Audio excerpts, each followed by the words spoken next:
And here we are with our newly delivered Kubota. It's an L2501.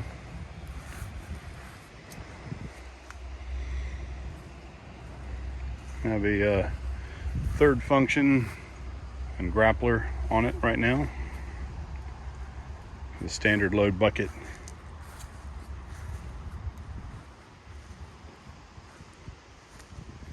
And because it's so long, so hard to get a hold of the Kubota backhoes.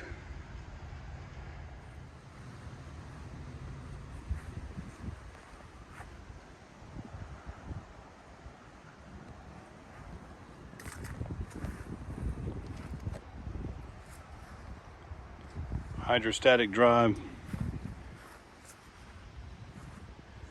And it's a neat little toy.